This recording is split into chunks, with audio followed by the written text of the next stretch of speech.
وہ خاصا زیادہ تھا. صحیح. ایسا صاحب عدلیہ پر کیا اثرات مرتب ہوں گے 27ویں آئینی ترمیم اگر اس کی حمایت کر دیتے ہیں؟ دیکھیں آلریڈی آپ کو پتا ہے کہ آئینی عدالتیں جو ہیں وہ چیلنج ہوئی ہیں. رائٹ. اس میں پاکستان تحریک انصاف بھی اور دیگر بھی جو کچھ پارٹیاں یا ایک فیکٹرز ہیں جو اسے چیلنج کر رہے ہیں.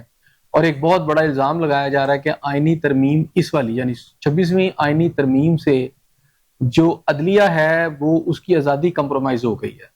اور شاید حکومت جس طرح چاہتی تھی اب عدلیہ کو سبڈیو کرنے میں وہ کامیاب ہو چکی ہے. یہ الزامات ہیں. اس حوالے سے آپ نے پچھلے دنوں دیکھا کہ عدالتی کارروائی سپریم کورٹ کی بھی ہم دیکھتے رہے, وہاں یہ ساری باتیں ہوتی رہی ہیں. اب مجھے لگتا ہے کہ وہ جو فیڈرل گورنمنٹ ہے وہ اس کنٹرول کو مزید بڑھانا چاہتی ہے.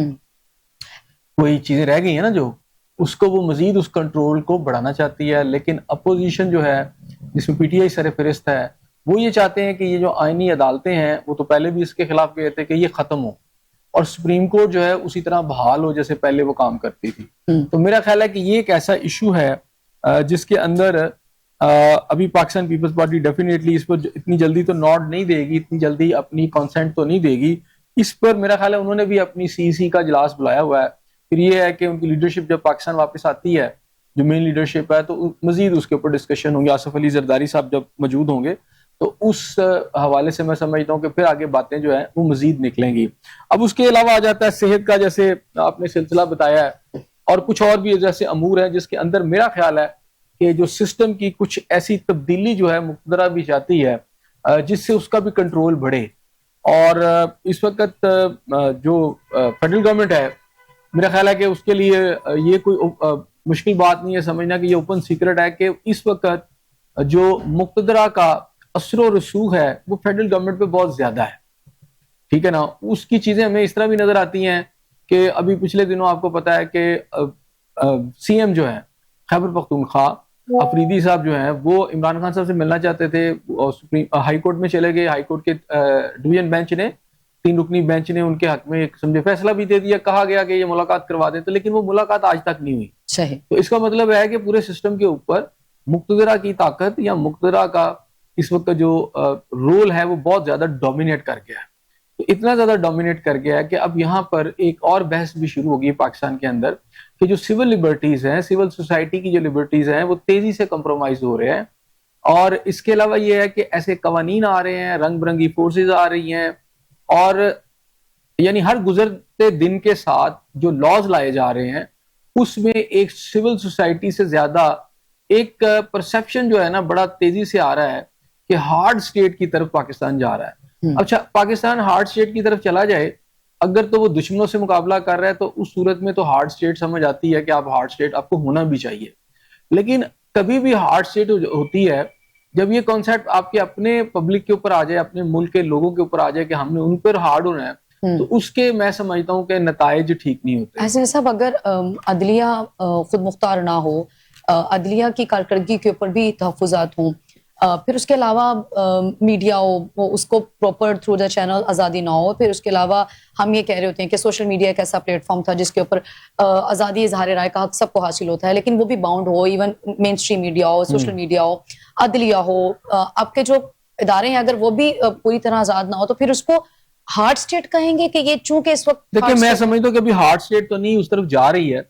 اور بعض اوقات اگر آپ اپوزیشن کو سنیں تو وہ تو یہ کہتے ہیں کہ جناب ملک میں ماشاءاللہ نہیں ہے, لیکن حقیقی معنوں میں ماشاءاللہ ہے بھی. پولیٹیکل چہرے ہیں لیکن ماشاءاللہ ہے, اور ماشاءاللہ سے بھی زیادہ ہے. ابھی تو وہ یہ بات کرتے ہیں کہ جی ملک میں جبر کی حکومت ہے. تو اگر آپ لاز دیکھیں اس وقت جس طرح سی سی ڈی بن گئی ہے, جس طرح باقی ادارے پولیس کے بن گئے ہیں, پیرا بن گئی ہے, وضاحت تو یہ کہا گیا کہ قانون نافذ کیا جائے گا ان کے تحت, لیکن جو ریزلٹس آ رہے ہیں, جو نتائج آ رہے ہیں وہ کہیں زیادہ عوام اس سے ڈسٹرب ہو رہی ہے. بہت زیادہ جو شکایات عوام کی ہیں وہ تیزی سے سسٹم کے خلاف بڑھتی چلی جا رہی ہیں. اس کی بنیادی وجہ مصباح یہ ہے کہ اصل میں ملک کی ہارڈ سٹیٹ تو تب ہونی چاہیے تھی نا کہ ملک کے اندر اکنامکلی اگر آپ بوسٹ چل رہا ہوتا اور اکنامکلی آپ کا ملک جو ہے وہ سٹیبل ہوتا, لیکن ایسی کوئی صورتحال ہمیں نظر نہیں آ رہی. قرضوں میں جکڑا ہوا ملک ہے, اکانومی آپ کی ڈوینڈل ہے اور ڈیٹیریٹ ہو رہی ہے ہر گزرتے دن کے ساتھ. آپ کی جو معیشت کے جتنے بھی سگنلز ہیں, جتنے بھی پیرامیٹرز ہیں وہ بتا رہے ہیں کہ پاکستان کی معیشت جو ہے ابھی بھی نوز ڈاؤن کی طرف جا رہی ہے. ہاں آپ نے صرف یہ ضرور کر لی ہے کہ پاکستان کو ایک کرائسس سے ضرور نکلا ہے کہ آپ نے جو ڈیفالٹ کی باتیں کی جا رہی تھی پی ٹی آئی کی سابقہ گورنمنٹ میں وہ نہیں ہے. لیکن اگر آپ کہیں نا کہ دیکھیں اپورڈ سوئنگ جب تک نہیں ہوگی پاکستان کی اور کئی دہائیوں سے نہیں ہو رہی. پاکستان ایک ایسا ملک ہے جو مسلسل کئی دہائیوں سے اس کی جو فلائٹ ہے وہ نیچے کی طرف ہے, اوپر کی طرف تو آ ہی نہیں رہی. چلے اوپر کی طرف نہ آئے, کم از کم وہ پیرلل ہی ہو جائے, بیلنس میں آ جائے, وہ بھی نہیں ہے کہ آپ یہ کہہ سکیں کہ آپ اصل میں آپ جس ٹریک پہ چل رہے ہیں وہ ٹریک ہی میں سمجھتا ہوں وہ ٹریک ہی نہیں ہے. صحیح, وہ تو شاید کوئی کچا راستہ ہے جس پہ ملک آپ کا چلایا جا رہا ہے, اور ٹریک جو ہے وہ کہیں دور ہے. آپ ٹریک پہ بھی آ جائیں نا تو آپ کہیں کہ یار آپ ٹریک کے اوپر ہیں. اب ملک کے اندر اس وقت 3 صوبے آلموسٹ جو ہیں, اس میں 2-3 آلموسٹ, اس میں آپ دیکھیں کہ ٹیررزم کی جو ہے صورتحال بہت خراب ہے, اور دہشت گردی کے واقعات ہیں, اس میں آپ کے سیکورٹی فورسز ہٹ ہو رہی ہیں, اس میں آپ کی جو سرکاری املاک ہیں, عدالتیں ہیں, دفاتر ہیں سرکاری, وہ باقاعدہ دن دہاڑے جلائے جا رہے ہیں. تو یہ جو صورتحال ہے, اور پنجاب کے اندر ثانیہ مریدکے کے بعد کی جو صورتحال ہے جس میں ایک مذہبی جماعت کے اوپر آپ نے دیکھا کہ ابھی اس کو پنجاب گورنمنٹ کی طرف سے باقاعدہ طور پر ایک کالعدم جو ہے سمجھا جا رہا ہے یا قرار دے دیا گیا ہے.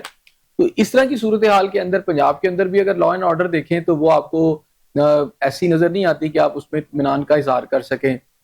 ہاں اگر آپ کلیم سمجھیں تو کلیم تو بہت زیادہ ہے. تو اس طرح کی صورتحال کے اندر پھر ایک اور آپ کو دیکھیں کہ پہلے تو آپ کو یہ مسئلہ تھا کہ یہ بتایا جا رہا تھا کہ جناب ملک کے اندر جو ڈاکو چور ہیں اور خاص طور پنجاب میں ہیں, ان کو سی سی ڈی کے بننے کے بعد ان کی دوڑیں لگ گئی ہیں, وہ بھاگ گئے ہیں, دہشت کی ایک علامت ہے سی سی ڈی ان کے اوپر, اور کوئی بندہ نظر نہیں آ رہا ہے اس کی وجہ سے.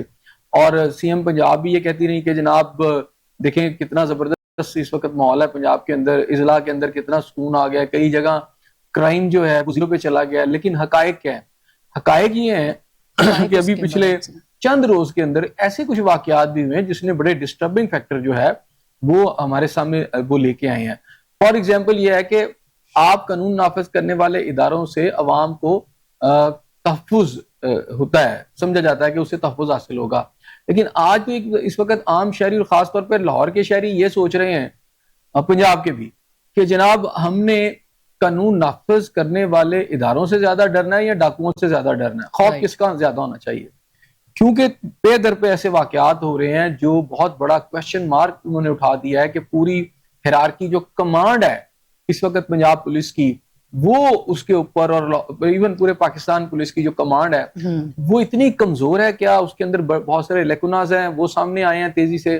اس کی وجہ یہ ہے کہ ابھی آپ 3-4 واقعات دیکھتے ہیں کہ لاہور کے اندر مثلا ایک ایسا عہدہ جسے آپ سب انسپیکٹر یا تھانے دار کہتے ہیں, اس عہدے کے اوپر ہم نے بہت کم دیکھا. ہم نے یہ بھی دیکھے ہیں کہ پولیس والے ان کے جو گینگز بن جاتے ہیں وہ بھی ڈکیتیز اور جرائم میں ملوث ہو جاتے ہیں, لیکن تھانے دار کا ایک ایسا آپ سمجھیں کہ ایک عہدہ ہوتا ہے کہ وہاں پر جا کر پولیس والے بھی نا یہاں تھوڑے بھر جاتے ہیں فائنینشلی بھی, اور تھانوں میں ان کو بہت کچھ ہوتا ہے, ان کی پام وہیں پہ گریس ہو جاتی ہے تو وہ ضرورت نہیں پڑتی. لیکن یہاں صورتحال ہو گئی ہے کہ آپ یہ دیکھیں پنجاب کے اندر کہ وہ تھانے دار لیول کے لوگ بھی جو ہیں یہاں جو اس وقت سرکاری ملازم ہے وہ ڈکیتیوں میں, اغوا برائے تبان میں, اور جو ہے لوگوں کے گھروں میں ڈاکے مارنے سے باز نہیں آ رہے, اور ایسے واقعات تیزی سے آئے ہیں. ابھی پیچھے ایک واقعہ آیا جس کے اندر ایک خاتون کی گاڑی جو تھی چوری کرنے والا وہ ایک تھانے دار تھا. اچھا پھر وہ کیمروں میں چیز آ گئی, وہ گرفتار ہوا, اس پہ نوٹس ہوا. اس کے بعد ہم نے دیکھا کہ شادرہ کے اندر ایک تھانے دار نیو نارکلی کا یا پرانی نارکلی کا تھانے کا جو تھا وہ باقاعدہ ڈکیتی مار رہا تھا ایک ہی شخص سے. پھر اس کے بعد ابھی یہ واقعہ ختم نہیں ہوا تھا, اس کی باز گشت چل رہی تھی تو سی سی ڈی کا پتہ چلا کہ انہوں نے ایک تاجر کو یہاں اغوا کر لیا اور کروڑوں روپے تاوان مانگ لیا, اور اس میں سے کچھ پیسے انہوں نے لے بھی لیے, اور وہ موقع پر گرفتار ہوا. اچھا اس کے بعد پھر ایک تھانے دار کا آیا سامنے کہ جناب وہ کسی گھر میں گھسا, وہاں سے لیپ ٹاپ چوری کر, اور پھر ایک نہیں ہے پورا اس کے ساتھ ایک موب سا تھا پولیس کا, یا پورے آپ سمجھتے گینگ لگتا تھا, اور اس کے اندر ساری پولیس اہلکار تھے, اس میں آپ کے کانسٹیبل بھی تھے, اس میں اے ایس آئی بھی تھے, اور انچارج وہ بنے ہوئے تھے. اچھا پہلے یہ ہوتا تھا جو قوانین بنائے جاتے ہیں احسان صاحب, یہ تو اس لیے بنائے جاتے ہیں کہ اس سے عام آدمی کو انصاف مل سکے یا تحفظ مل سکے, اگر کوئی مجرم ہے اس کو سزا کا تعین ہو سکے. تو پھر اتنے قوانین اور اس کے بعد بھی آپ بتا بھی رہے ہیں کہ جو قانون نافذ کرنے والے ادارے ہیں اگر ان کے سربراہان جو ہیں یا جو وہاں پہ ہیڈ آف ڈپارٹ ہوتے ہیں وہ اس میں خود ملوث ہوں گے تو ظاہر سی بات ہے پھر وہ اداروں کی تو کارکردگی کے اوپر سوال اٹھیں گے. احسان صاحب یہ جو 27ویں آئینی ترمیم ہے آپ کو کیا لگتا ہے کہ جو اپوزیشن جماعتیں ہیں چونکہ ان کے لیے پرابلمٹک زیادہ سچویشن فیس کرنا پڑے گی ان کو، اس وقت بانی پی ٹی آئی ایک بڑی جو ہے وہ کریٹیکل سچویشن میں ہے، ان کے لیے بھی یہ وبال جان ثابت ہوگی؟ دیکھیں ابھی جو آپ سمجھیں کہ یہ جو آئینی ترمیم ابھی نہیں انٹروڈیوس ہوئی، ابھی تو میرا خیال ہے اس کا ابھی جو بھی خد و خال ہیں، فیچرز ہیں، وہ ابھی کھل کر سامنے آئیں گے. ابھی تو ابتدائی قسم کی پرپوزلز ہوتی ہیں. جب پرپوزل دی جاتی ہیں تو جان بوجھ کے کچھ ایسی چیزیں بھی ایڈ کر دی جاتی ہیں کہ انہیں پتہ ہوتا ہے کہ جی یہ ریجیکٹ کر دی جائیں گی، لیکن پھر ہوتا ہے کہ کچھ کامن پوائنٹس ہوتے ہیں. گورنمنٹ جو ہوتی ہے اس کے جو کامن پوائنٹس ہیں، میرا خیال ہے وہ زیادہ زور ان کا اسی پر ہوگا جس کے اندر مقتدرہ جو ہے وہ چاہتی ہے کہ کون کون سی جو ہیں سیکشن جو ہیں وہ جو ہے جو آگے سے منظور کی جائے. اب ایک بات تو ضرور ہے کہ پاکستان کی مقتدرہ یا پاکستان کی جو آپ سمجھے کہ ایک کوریڈورز آف پاور جو ہیں وہ ضرور چاہتے ہیں کہ عدلیہ کے اوپر ان کا کنٹرول رہے. اور ایک پرسیپشن تو بالکل یقیناً آیا کہ آئینی عدالت کے بعد اب ایک پرسیپشن ضرور آیا کہ بہت سارے ایسے واقعات میں جہاں عدالتوں کو نوٹس لینا چاہیے تھا وہ نہیں لے رہی، اس سے ریزینٹمنٹ بھی بڑھ رہی ہے، عام پبلک سارے ایشوز کے اندر بھی یہ واقعات ہو رہے ہیں. تو اب دیکھنا یہ ہے کہ وہ کون سے ایسے پوائنٹس ہیں، اس حوالے سے کچھ دنوں بعد پتہ چلے گا جب پاکستان پیپلز پارٹی کی سی میٹنگ جو ہے یا ان کی جو لیڈرشپ ان گزارشات کو یا ان پوائنٹس کو جو کہ اس وقت پیش کیے گئے ہیں نون لیگ کی طرف وہ انڈر ڈسکشن آئیں گے اور پھر اس پر بات چیت ہوگی، پھر اس میں جو کوئی فائنل ڈرافٹ نکل کے سامنے آئے گا تو میرا خیال ہے پھر زیادہ کلیئرٹی چیزوں کی ہو جائے گی. ایسے سب چونکہ اپوزیشن جماعتوں کی طرف سے یہ الزام تو عائد کیا جا رہا ہے نا کہ عدلیہ باؤنڈ ہے یا کنٹرولڈ ہے، تو اگر اس جو ترمیم ہے اس میں ان نکات کے اوپر زور دیا جاتا ہے جس میں عدلیہ کو کنٹرول کیا جاتا ہے، تو پھر وہ جو اپوزیشن کا ایک بیانیہ ہے کہ چونکہ ہمیں انصاف اس لیے نہیں مل رہا، ایک جماعت کا تو یہ بیانیہ ہے نا کہ عدلیہ تو خود ہی نہ آزاد ہے نہ خود مختار ہے، تو ہم کس سے جو ہے وہ انصاف مانگے، تو پھر ان کا بیانیہ تو سمجھ لیں کہ وہ تو تقویت پکڑ گیا نا.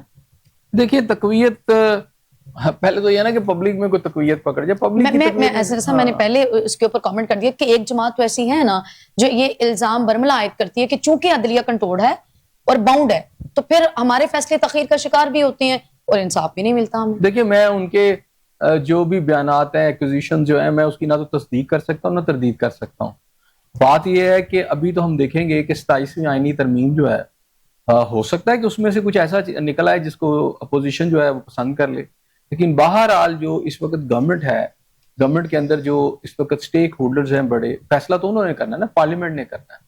اور اس کے نتیجے میں اگر اپوزیشن کو یہ لگے گا کہ ان کو مزید ان کے خلاف گھیرا تنگ ہو گیا یا وہ جو سمجھتے ہیں کہ جی آئین کی یا رولز کی خلاف ورزی ہو رہی ہے تو جب وہ آئے گی تو پھر اس وقت دیکھ لیں گے. ایسے سب 26ویں آئینی ترمیم کے حوالے سے بھی تو تحفظات ہیں اور تھے، ان کے حوالے سے کیا کہیں گے آپ؟ دیکھیں اب یہ جو بھی ترامیم آ رہی ہیں اب بیسکلی آ رہی ہیں یہ لیگلی، آپ ان کو ایلیگل نہیں کہہ سکتے. اچھا لیگلی اس لیے آ رہی ہیں کہ تھرو پارلیمنٹ آ رہی ہیں، اور میں نے اس وقت بھی آپ سے کہا تھا کہ یا تو آپ پارلیمنٹ کے اندر آپ کی اکثریت ہے تو آپ اس کے خلاف آ جائیں.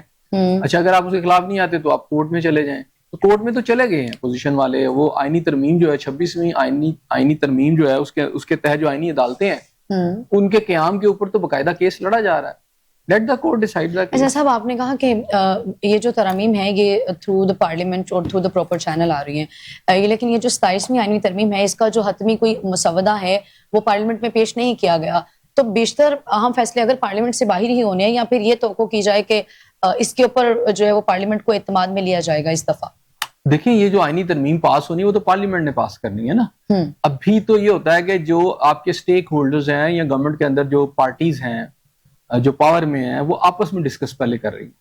اب اس میں سے ایک جو نقطہ نظر ہے وہ مسلم نواز کا ہے، وہ باقاعدہ طور کے اوپر اپنی آئینی ترامیم جو وہ سمجھتے ہیں انہوں نے اس کا ایک ڈرافٹ بنایا اور انہوں نے اس کو in the court of Pakistan Peoples Party وہاں پھینک دی ہے. لو جی اب دیکھ لو. تو اب وہ اب دیکھیں گے اب اس میں وہ کس پہ ایگری کرتے ہیں کس پہ نہیں ایگری کرتے ہیں یا بالکل ریجیکٹ کر دیتے ہیں.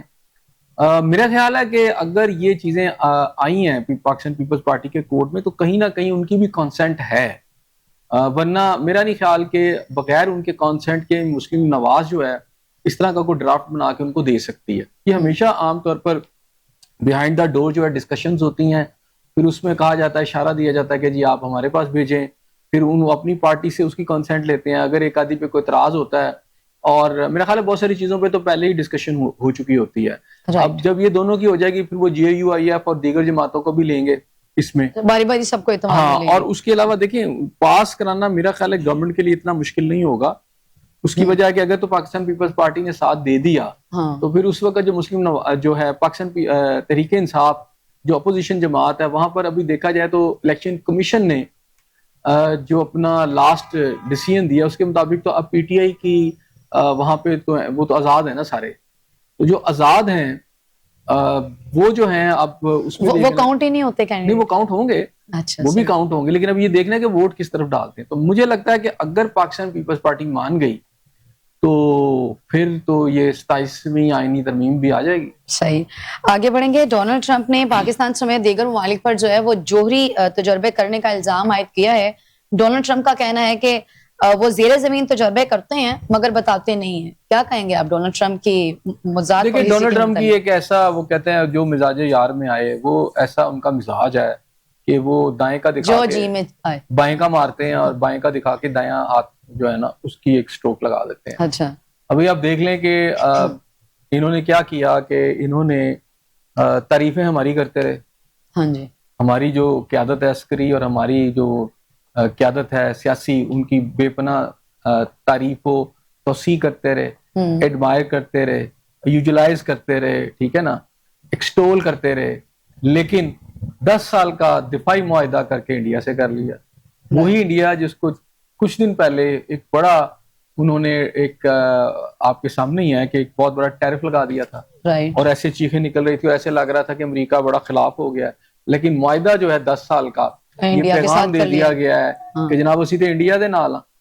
تو میں آپ سے بار بار جو کہا کرتا تھا نا کہ یہ دنیا کے اندر اب ایک نیکسس ہے, ایولز نیکسس میں جس کو کہتا ہوں, کہ وہ ایک میں ٹرمپ ہے, سینٹر میں ہے مڈل ایسٹ کے اندر آپ کا نیتن یاہو ہے, اور اس کے بعد آپ دیکھیں اگر انڈیا کی طرف تو تیسرا جو پاگل بابا ہے نا اس کا نام ہے نریندر مودی. تو یہ تینوں ملک مل کے نا یہ دنیا کے پورے امن کو برباد کرنے پہ تلے ہوئے ہیں. تو اب پاکستان کو ایک طرف تھپکی دیتے ہیں, دوسری طرف پاکستان کا جو دشمن ہے جس نے پاکستان پہ بھی ریسنٹلی پاکستان کے اوپر الزام لگا کے وار شروع کی, ان کے ساتھ 10 سال کا دفاعی معاہدہ کر لیا. تو پھر یہ ہم نے سلوٹ کیا تھا, ہم نے جو تھپکی دی تھی نوبل پرائز کے لیے, ہمیں تھپکی بھی ملی, پھر ہم نے نوبل پرائز کے لیے بھی اس کو رکھا. تو ہم کہاں کھڑے ہیں؟ ہمیں یہ دیکھنا پڑے گا کہ ہم آج کھڑے کہاں ہیں. تو جو ٹرمپ صاحب ہے نا یہ اب کہتے کچھ ہیں اور کرتے کچھ ہیں. اب انہوں نے ایک نئی کہانی شروع کر دی ہے. جب کوئی نہ کوئی ایشو جب ٹھنڈا ہوتا ہے تو ایک نئی سٹوری شروع کر دیتے ہیں. ابھی ابراہیم اکارڈ جو تھا اس کی باز گشت ابھی ختم نہیں ہوئی تھی, چل رہی ساری باتیں, تو اچانک انہوں نے کہا جی ہم نیوکلیر ٹیسٹ کریں. اب نیوکلیر ٹیسٹ جو ہیں یہ کئی دہائیاں پہلے امریکہ چھوڑ چکا ہے, 90s کی دہائی میں انہوں نے بند کر دیے تھے, اور وہ کیا کہتے ہیں لیبارٹری کے اندر جو ہوتے ہیں ٹیسٹ وہ کرتے رہے ہیں. لیکن اب جب آپ اس طرح کے ٹیسٹ کر رہے ہیں تو ڈیفینیٹلی پوری دنیا کے اندر اور کئی خطوں کے اندر ایک نئی دوڑ شروع ہو جائے گی ایٹمی ہتھیاروں کی, جو یہ اب شروع کرنے لگے ہیں.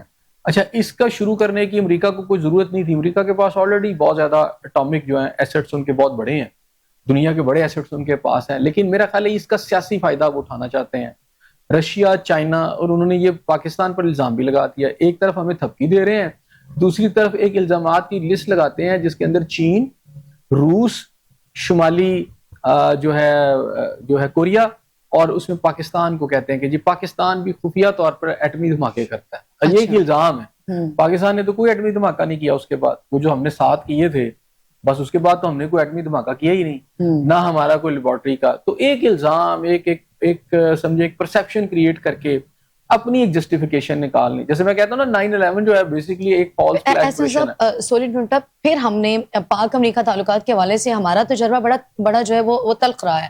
تو پھر ہم نے اپنے ماضی سے یا پھر ماضی کی غلطیوں سے ہم نے کیا سیکھا ہے؟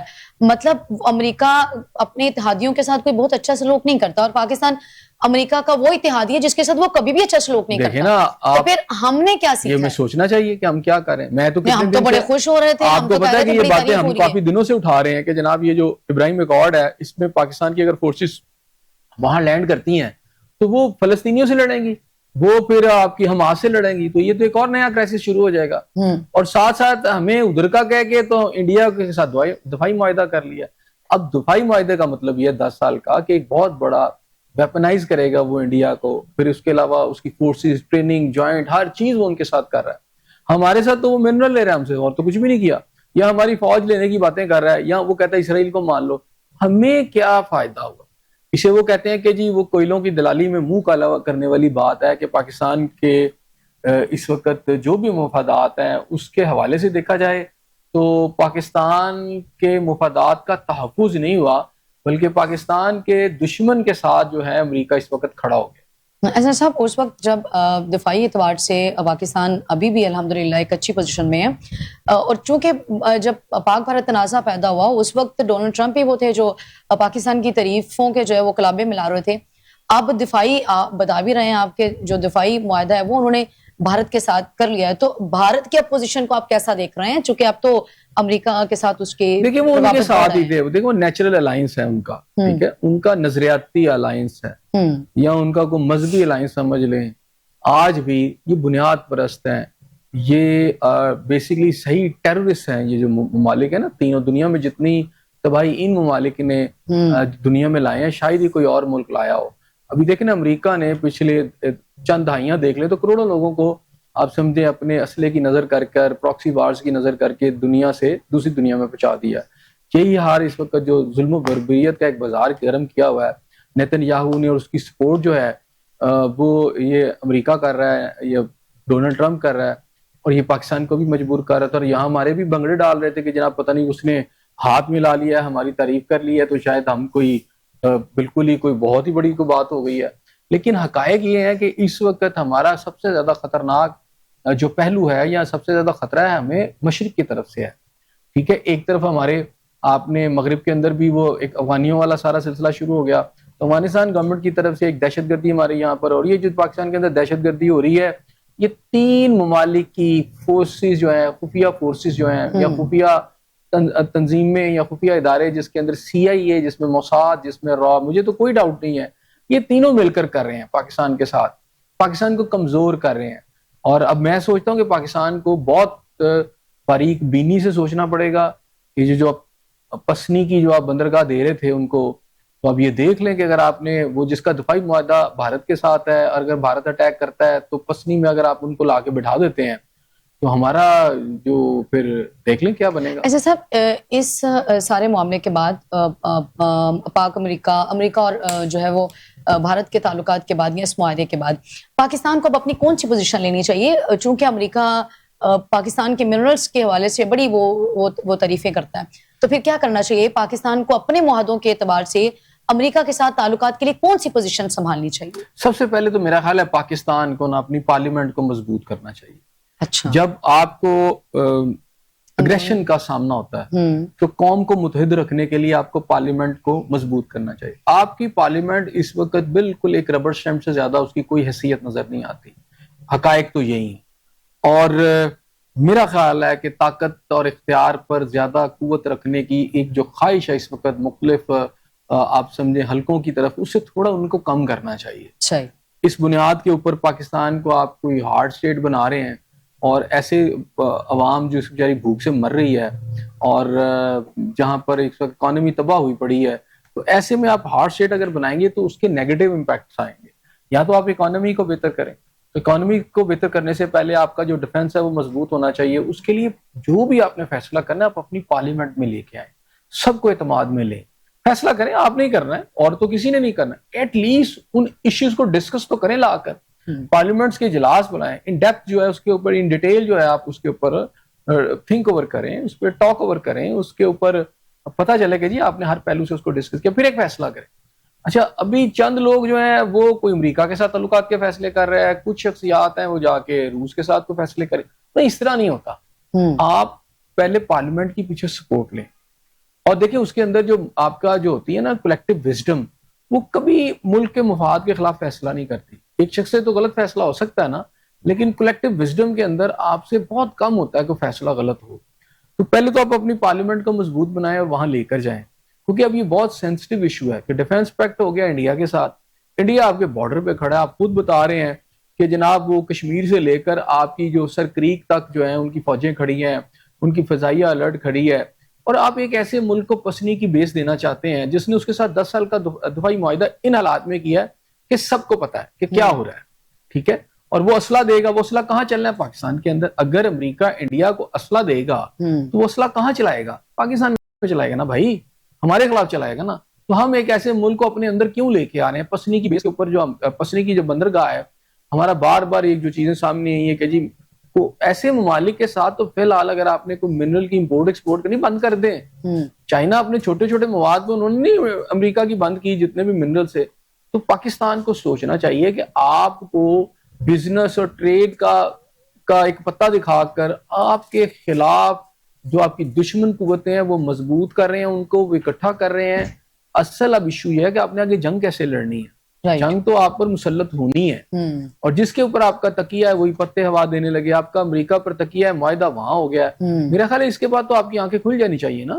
صحیح ہے حسن صاحب, اندرونی معاملات بھی تو آپ کے ٹھیک نہیں ہیں. وہ بھی ابھی آپ بھی بات کریں کہ کلیکٹیو وزڈم کی بڑی اشد ضرورت ہے. تو جب تک آپ کلیکٹیو وزڈم کے اوپر ہی عمل نہیں کرتے, پارلیمنٹس میں فیصلے ہی پارلیمنٹ میں نہیں ہوتے, آپ پارلیمنٹ کو اعتماد میں بھی نہیں لیتے, جو بیشتر عام فیصلے ہیں وہ آپ پارلیمنٹ سے باہر کرتے ہیں, تو پھر تو ایک سچویشن خراب ہوتی ہے نا, انارکی کی صورتحال تو جنم لیتی ہے. آگے بڑھیں گے. کراچی میں پاکستان انٹرنیشنل میری ٹائم ایکسپو اینڈ کانفرنس 2025 کا آغاز ہو چکا ہے, اور وزیر منصوبہ بندی احسن اقبال کا کہنا ہے کہ تمام بندرگاہوں کو جدید بنا رہے ہیں. پاکستان دنیا کے لیے سمندری ٹریڈ روٹ ثابت ہوگا. یہ اچھی بات ہے. پاکستان کو تو یہ ویسے بھی کرنا چاہیے تھا, بہت پہلے کر لینا چاہیے تھا. پاکستان کی صرف یہ سمجھے گوادر ہو گیا, گوادر تو خیر بعد میں بنا, بڑی ڈیولپ ہوا ہے, ورنہ آپ کی سب سے پہلے آپ کی یہ جو کیا کہتے ہیں کراچی والی پورٹ ہے, پھر وہ پورٹ قاسم ہے, تو یہ دو تو چل رہی تھی. اب گوادر والی آ گئی, پھر پسنی, یہ ساری آپ کو پورٹ کو 5-6 پوائنٹس ہیں آپ کے جہاں پر آپ کر سکتے ہیں. اور اکنامیکل اس کا فائدہ بھی ہے, کیونکہ آگے میرا خیال ہے جو سب سے زیادہ پاکستان کو سوٹ کرتا ہے, پاکستان کو دوبارہ سے دیکھنا پڑے گا. یہ امریکہ کے قابو میں آنے کی بجائے پاکستان کو چائنا کو دیکھنا پڑے گا. وہ جو ہم کوشش کر رہے تھے نا, SCO کانفرنس ہوئی تھی پہلے, جس کے تحت یہ تھا کہ آپ کے خطے کے تمام ممالک جو تھے وہ ایک ٹریڈ امبریلا کے نیچے آ رہے تھے, اور ٹریڈ امبریلا جو تھی وہ چائنا کی تھی. اس کے نیچے دوبارہ سے میرا خیال ہے زیادہ فوکس ادھر کرنا چاہیے, کیونکہ اگر آپ کے پاس چائنا ہے اور آپ پہ یہ فوکس کرتے ہیں تو آپ کی یہ جتنے بھی آپ بنا رہی نئی بندرگاہیں بنا رہے ہیں, پاکستان ایک بڑے سمجھے کہ سیکورٹی پوائنٹ آف ویو سے بھی دیکھ لیں, ایک اسٹریٹجک پوائنٹ آف ویو سے بھی دیکھ لیں, تو اس کی بندرگاہیں بڑی اہم ہیں. وہ مڈل ایسٹ کے لیے بھی بڑی اہم ہے, اور وہ آپ آگے مشرق بعید کی طرف دیکھیں تو ایک بہت بڑا کنیکشن ہے, یہاں سے مال جا سکتا ہے آگے پھر یورپ وغیرہ بھی. تو پاکستان کا یہ روٹس بننے چاہیے. یہاں آپ کے ایک تو ہونی چاہیے لا اینڈ آرڈر کی سچویشن ٹھیک, لیکن اب پاکستان کو ری تھنک کرنا چاہیے, تھنک اوور کرنا چاہیے کہ پاکستان پسنی کی جو بندرگاہ کے حوالے سے جو فیصلہ کیا گیا تھا امریکہ کے لیے, اس کے اوپر ذرا اس کو دوبارہ سے ریویو کرے. اب اس کے علاوہ یہ ہے کہ اس وقت چائنا کو وہ جو پورٹ قاسم کے اوپر ایک جیٹی دینے کا فیصلہ کیا گیا, میں سمجھتا ہوں کہ یہ ایک اچھا ایک فیصلہ ہے.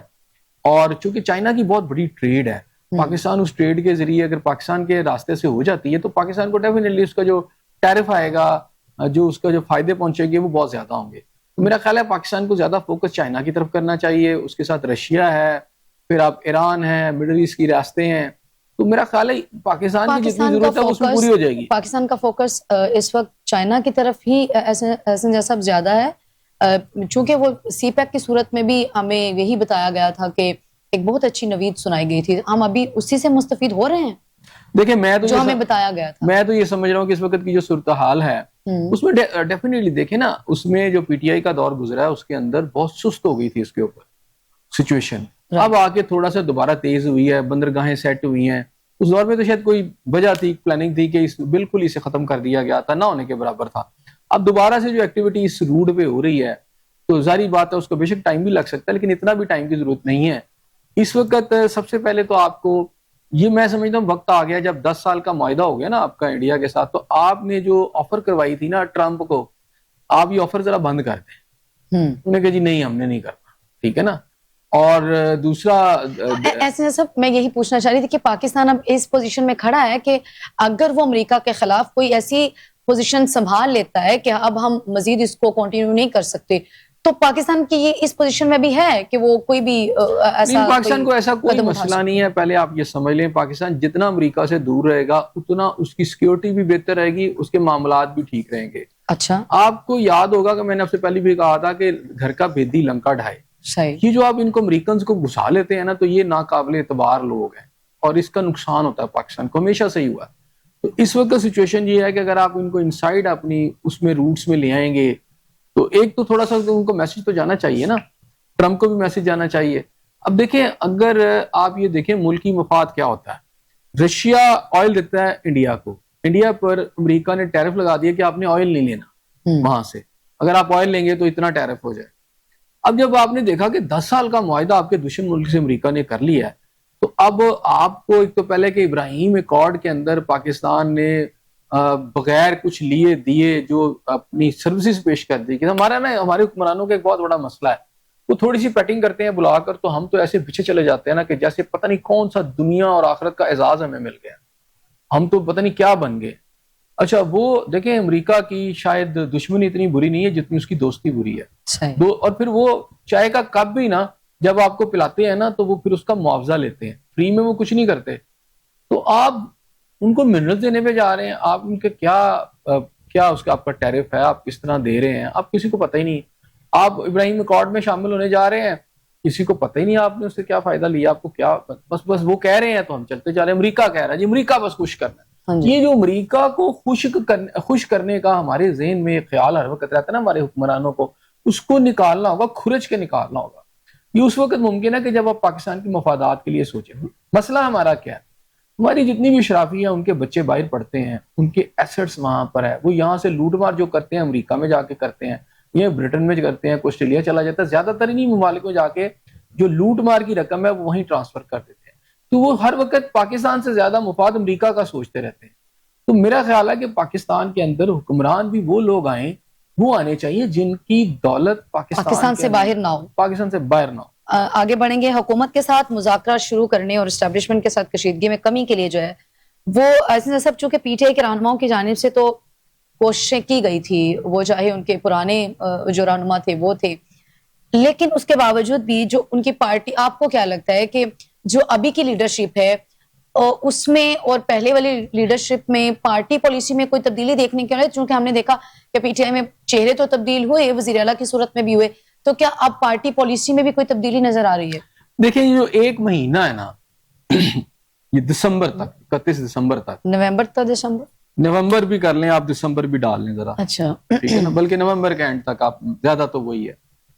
تو بہرحال یہ جو 1-1.5 مہینہ ہے نا, اس میں پاکستان کیا اور پاکستان سے متعلقہ باہر کے جتنے بھی معاملات ہیں, اس میں آپ کو ممکنات میں سے زیادہ ممکنات میں سے یہ ہے کہ بہت اہم واقعات بھی مل سکتے ہیں, تبدیلیاں بھی آپ دیکھ سکتے ہیں, کچھ ایسی ایکٹیویٹیز بھی ہو سکتی ہیں کہ جو قوم کے لیے بھی حیران کن ہو. اچھا کیونکہ اس کے اندر جو ہے ایک ایکسٹینشن والا ایک سلسلہ ہے جس کے اندر گورنمنٹ کا کچھ حلقوں کا موقف ہے کہ وہ اس کی ڈیٹس ویسے ہی بڑھ چکی ہیں اور پہلے سے اس کے حوالے سے قانون سازی ہو چکی ہے, لیکن کچھ پی ٹی آئی کے حلقے یہ کہتے ہیں کہ اس کے اینڈ پہ اس نے جا کے اس ایکسٹینشن نے اس کا فائنلائز ہونا ہے. تو آپ یہ سمجھ لیں کہ جب تک یہ فائنلائز نہیں ہوتی, ایک انسرٹنٹی کا جو فیکٹر ہے پاکستان کی سوسائٹی کے اندر, پاکستان کے سسٹم کے اندر, وہ بہت زیادہ رہے گا. کچھ ایسے واقعات بھی ہو سکتے ہیں کہ آپ سب حیران بھی ہو جائیں کہ یار یہ کیا ہو رہا ہے, اس کی تو کوئی سچویشن ہی نہیں تھی. سو یہ جو اس وقت سچویشن ہے اس میں ہم نے یہ دیکھا کہ ایک چیز جو نہیں ہو رہی تھی وہ بھی ہو گئی. مطلب پی ٹی آئی کے لوگوں کے بارے میں یہ نظر آ رہا تھا کہ جو ان کی لیڈرشپ اس وقت قید ہے کہ وہ باہر نہیں آ سکیں گے, لیکن اچانک ہم نے دیکھا کہ ان کے کچھ لیڈر جس میں محمود رشید ہیں اور 1-2 ہیں جو لاہور کے اندر یا پنجاب کے اندر ان کو ہاسپٹل شفٹ کیا گیا, پھر شاہ محمود قریشی صاحب جو ہیں ان کے حوالے سے ہے, اور پھر اچانک آپ کو پتا ہے کہ ان کے جو پرانے لوگ ہیں وہ ایکٹیو ہو گئے ہیں. فواد چودھری, ٹھیک ہے نا, وہ ان دنوں پھر رہے ہیں کہ جی معاملات طے ہونے چاہیے, ڈیفیوز ہونی چاہیے سچویشن. اچھا ڈیفیوز ہونے کی باتیں بڑی ہو رہی ہیں, تو یہ جو ڈیفیوز ہونے کی باتیں بھی ہیں نا یہ 1 مہینے 1.5 مہینے تک چلیں گی. اس کی وجہ یہ ہے کہ یہ پی ٹی آئی کی جو لیڈرشپ باہر آ گئی ہے, لیکن خان صاحب جو ہے نا وہ اس میں. اچھا بانی پی ٹی آئی کے حوالے سے کیا کہیں گے احسن نجار صاحب کہ ان کے رہنما تو یہ چاہ رہے ہیں کہ سچویشن کچھ کسی بھی طریقے سے جو ہے وہ ہینڈل ہو جائے, بانی پی ٹی آئی بذات خود نہیں چاہ رہے کہ کوئی جو پرابلمز ہیں وہ سارٹ آؤٹ ہو؟ تو جو بھی ریلیف مل رہا ہے بانی پی ٹی آئی کو تو نہیں مل رہا نا, بانی پی ٹی آئی تو ہاسپٹلائز نہیں نہ ہوئے. بانی پی ٹی آئی کے ساتھ کیا ہوگا, بانی پی ٹی آئی یہ سمجھتے ہیں ان کے لوگوں کو تو فائدہ پہنچ رہا ہے. ہاں بانی پی ٹی آئی, ٹھیک ہے نا, بانی پی ٹی آئی کا جو موقف ہے وہ ان کو یہ نظر آتا ہے کہ جتنا وہ سٹف سٹینڈ رکھیں گے اتنا ان کے لیے بہتر ہے. ان کا شاید گراف بڑھے گا جو ان کے ذہن میں ہے, اور یا ان کی اسٹیبلشمنٹ کسی موقع کے اوپر آ کر گھٹنے ٹیک دے گی.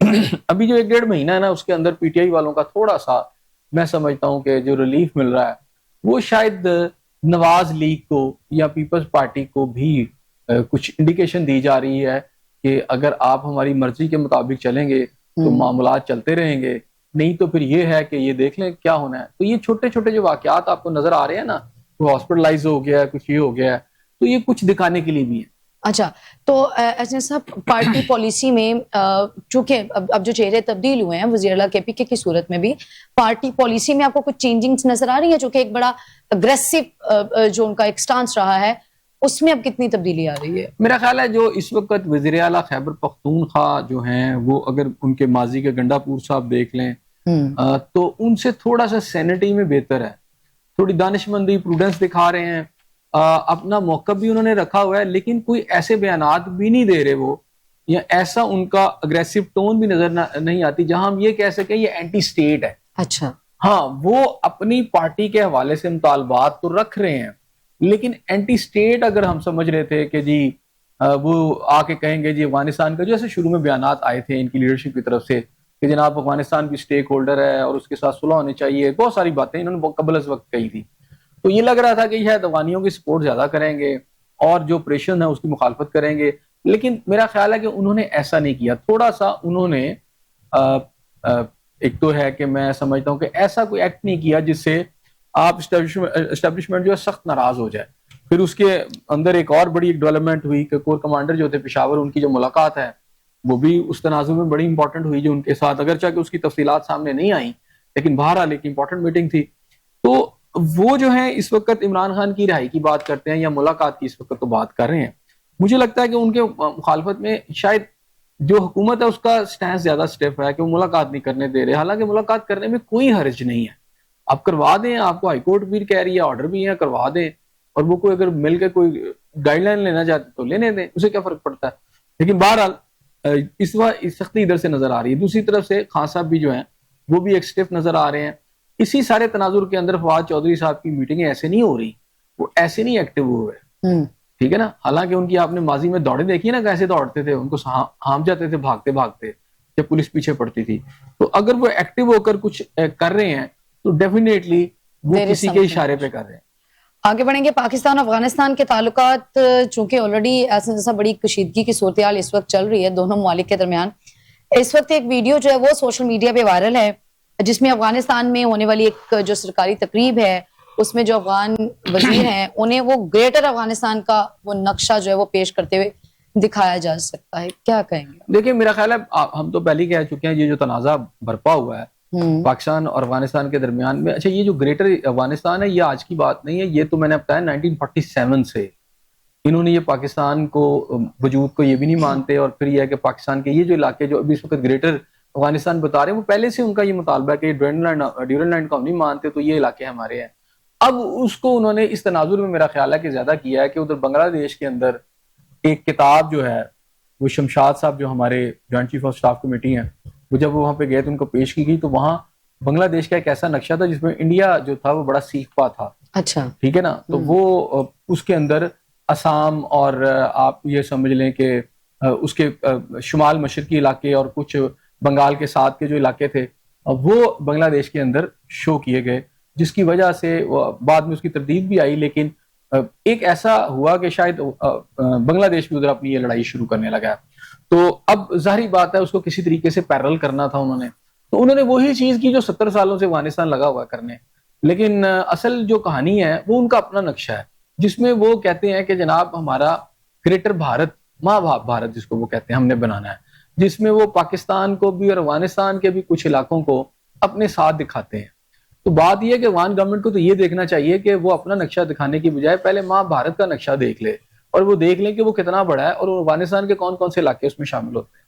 ایسے سب بیسیکلی اگر ہم ان ساری سچویشن کو دیکھیں تو افغانستان اس وقت جنگ چاہ رہا ہے، لیکن کس کی ایما پہ؟ اپنے سر پہ تو نہیں، پھر ان کے جو کہ پاکستان کے روایتی حریف ہیں، اور افغانستان کو بذات خود بھی تو اس چیز کا علم ہے نا کہ یہ اس کے بینیفیشری بھارت ہے، اس کا بینیفیشری امریکہ ہو سکتا ہے، اس کا بینیفیشری اسرائیل ہو سکتا ہے. جی بالکل ایسے ہی ہے. وہ جب آپ بھاڑے کے ٹٹو بنیں گے تو پھر آپ کا نتائج آپ کو دیکھنے پڑیں گے. ابھی وہ بھاڑے کا ٹٹو بننے کا افغانستان کو جو مجھے لگتا ہے اس وقت خیال آیا ہوا ہے یا اس طرح کی وہ کرنا چاہ رہے ہیں. جیسے بغل بچہ بنا ہوا ہے انڈیا کا, انڈیا ان کے کندھے پہ رکھ کر اپنی بندوق چلانا چاہتا ہے, ایک پراکسی وار تو آلریڈی وہ کر ہی رہا ہے. لیکن میرا خیال ہے پاکستان نے خاصے بفٹنگ انداز میں ان کو سبق سکھا دیا ہے. خواجہ آصف صاحب کا میرا خیال ہے کل بھی اور آج بھی کوئی بیانات تھے اس طرح کے, جس میں انہوں نے بڑا واضح کیا کہ چلیں ہم نے تو دوستوں کے کہنے کے اوپر جو ہے صلح کی طرف ہم راضی ہوئے ہیں, نہیں ہوتے تو ٹھیک ہے پھر ہم کر لیں گے سیٹل ان کی طبیعت. صحیح, پاکستان جو ہے وہ امن چاہتا ہے, لیکن اگر اس کو سارٹ آؤٹ نہیں کیا جاتا تو اوبویسلی پھر جنگ کے لیے بھی تیار ہیں. بہت شکریہ احسن ضیاء صاحب آپ کا. ناظرین آپ کا پروگرام دیکھنے کا بے حد شکریہ. فی الوقت مجھے اور احسن ضیاء صاحب کو دے اجازت. کل پھر ملاقات ہوگی, سیم چینل سیم ٹائم. اللہ نگہبان.